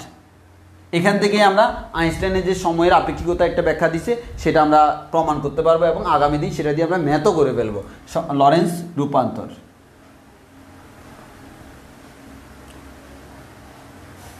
চিত্র আগের মতো। বিজ্ঞানী লরেন্স বললো, গ্যালিলিও কি বলছে? গ্যালিলিও বলছে X prime equals to X minus V T, Y prime equals to Y, Z prime equals to Z, T prime equals to T. বিজ্ঞানী লরেন্স বলে ঠিক আছে, বাট ঝামেলা এক জায়গায়। সেই ঝামেলাটা হচ্ছে ও যে বলছে এখানে এক্সটা পরিবর্তন হয়েছে, আমিও বিশ্বাস করি। সময়টা যে পরিবর্তন হয় না এটা আমি বিশ্বাস করি না। বস্তু যদি আলোর বেগের কাছাকাছি বেগে গমন করে তখন মাস্ট সময়টা পরিবর্তন হবে। এখন ওনাকে প্রশ্ন করা হলো, লরেন্স ভাই আপনি যে এত চিল্লাপাল্লা করতেছেন, দেখি আপনি বলেন পরিবর্তন হলে কত হবে। সে বললো আমি জেনে শুনেই বলতেছি, সেটা হচ্ছে minus V X divide by C square. সে যেহেতু এক অক্ষের দিকে গমন করতেছে, তুমি এখানে এবার মান বসালে তুমি জেনে যাওয়া সময়টা কতটুকু পার্থক্য হবে, কতটুকু চেঞ্জ হবে, নতুন সময়টা কত হবে। এখানে কি শেষ? না, এখানে শেষ নয়। বিজ্ঞানী গ্যালিলিও বলে এগুলো তখনই সত্য যখন বস্তুর বেগ খুবই কম, বাট বস্তুর বেগ যদি আলোর বেগের কাছাকাছি হয় তখন এই একটা সূত্র সত্য নয়। তখন আমার এখানে একটা কনস্ট্যান্ট কে গুণ করতে হয়। বিজ্ঞানী লরেন্স প্রমাণ করে দেখাই দিয়েছে, এই প্রমাণটা তোমার বইতেও আছে কিন্তু দেখার পর দরকার নেই, বিশাল প্রমাণ করে পাবা কে এর মান 1/√1 minus V square divide by C square. Just এটা মুখস্থ রাখবা, কে এর মান কত? 1/√1 minus V square by C square. তাহলে কে এর মানগুলো বসাই দাও। কে এর মানগুলো বসাইলে তুমি কি পাচ্ছ? এক্স প্রাইম ইকুয়ালস টু হচ্ছে X minus V T divided by √1 minus V square divide by C square.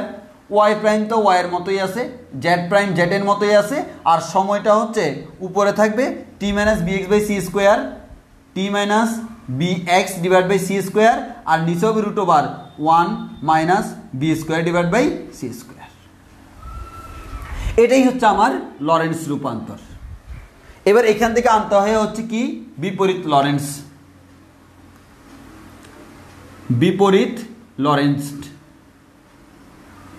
তো বিপরীত লরেন্স আনতে হলে আগে এগুলো লিখে ফেলতে হবে। আমি দেখি মুখস্থ করার টেকনিক শিখে, তোমরা অনেকে ভুলে যাও।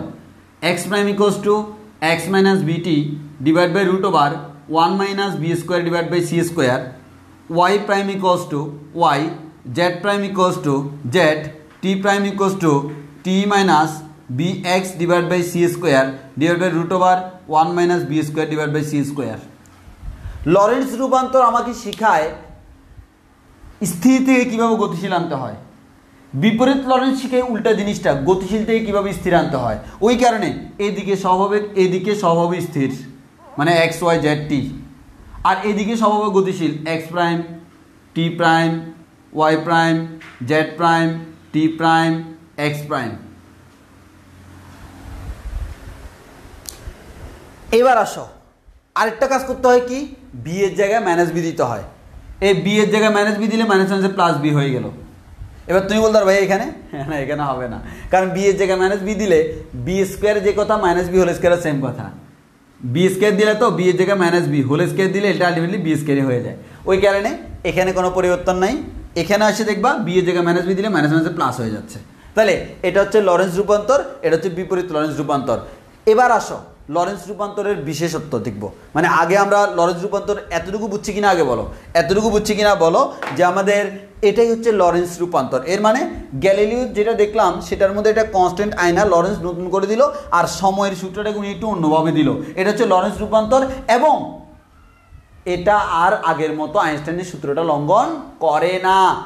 তুমি তড়িৎ এবং চুম্বক বিজ্ঞান, যদি এগুলো আমাদের না, এগুলো হায়ার লেভেলের, ওইখানে যদি যাও তাও কিন্তু সে আইনস্টাইনের সূত্রকে লঙ্ঘন করে না, উল্টা আরেকটা সুবিধা দেয়। সেই সুবিধাটা কি আমি দেখি, এটাকে আমরা বলি লরেন্স সূত্রের বিশেষত্ব।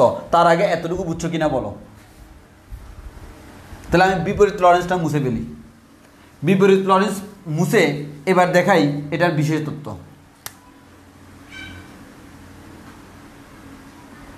ভাই বিশেষত্ব দেখো, যদি কোন একটা বস্তুর ব্যাগ আলোর ব্যাগের থেকে অনেক অনেক ছোট হয়, লেস দেন মানে কি আলোর ব্যাগের তুলনায় এটা নেগলিজিবল। আলোর ব্যাগের তুলনায় যদি নেগলিজিবল হয় তখন আমরা বলতে পারি বি ডিভাইড বাই সি এটা প্রায় শূন্য। কেন? নেগলিজিবল ডিভাইড বাই বিশাল, আনসার শূন্য। কারণ নেগলিজিবল বা প্রায় শূন্যের মতো, এটা শূন্যের মতো বাদ। ওকে, যদি বাদ দাও তো বি বাই সি যদি শূন্যের কাছাকাছি হয়, নিশ্চয়ই বুঝতে পারতেছো V square by C square সেটাও শূন্যের কাছাকাছি। যদি সেটা হয় তাহলে root over 1 minus V square by C square equals to root over 1 minus শূন্য, এর মানে রুট ওভার 1 মানে হচ্ছে 1। ওই যে কনস্ট্যান্ট যেটা, সেই কনস্ট্যান্টটা কত হয়ে যায়? 1 হয়ে যায়। তাহলে আসো আমরা ব্যাখ্যা করি প্রথম সূত্রটা। এটা পুরোটা 1 হয়ে যাবে।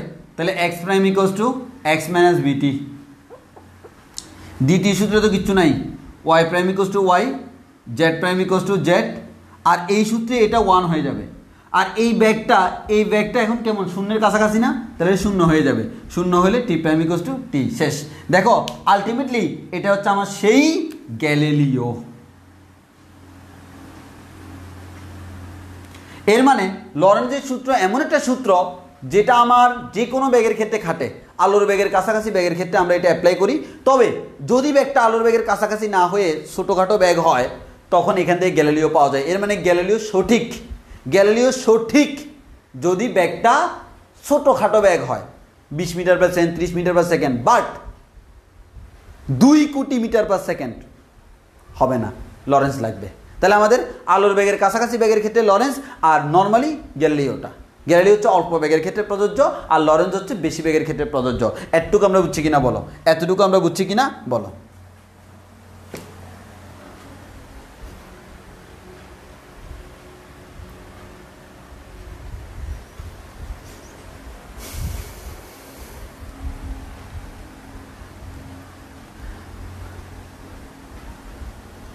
এতটুকু বুঝছো কিনা বলো, এতটুকু বুঝলে আমাদের আজকের পড়া এখানে শেষ।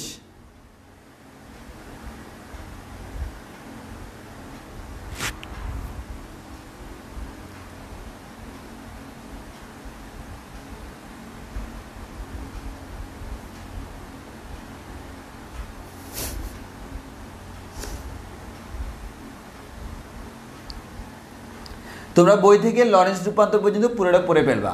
আগামী দিন থেকে হচ্ছে আমরা আইনস্টাইনের যে আপেক্ষিকতার তত্ত্বের যে থিওরিগুলা, সময় যে পরিবর্তন হতে পারে, ভর যে পরিবর্তন হতে পারে, দৈর্ঘ্য যে পরিবর্তন হতে পারে, এগুলা এই লরেন্স থেকে আমরা প্রমাণ করে আনবো। অর্থাৎ লরেন্সকে একটু চেঞ্জ করলে ওগুলো পাওয়া যায়।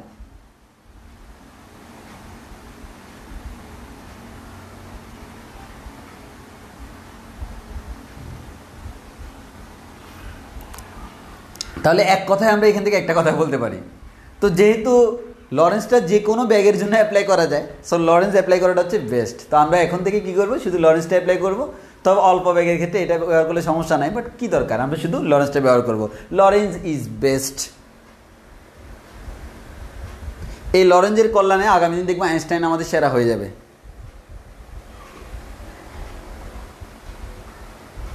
ঠিক আছে, যদি সব কিছু ক্লিয়ার হয়, আজকের ক্লাস এতটুকু পর্যন্ত। সবাইকে সাথে থাকার জন্য ধন্যবাদ। ইনশাল্লাহ নেক্সট ক্লাসে আমাদের সময়ের আপেক্ষিকতা নিয়ে ক্লাস হবে, এবং হইতে পারে ওই ক্লাস থেকে তুমি পুরো একটা সৃজনশীল পেয়ে যাবা। খুব বেশি ইম্পর্টেন্ট একটা কনসেপ্ট। হ্যাঁ, তো আজকে এতটুকু পর্যন্ত। ধন্যবাদ সবাইকে। আল্লাহ হাফিজ। আসসালামু আলাইকুম।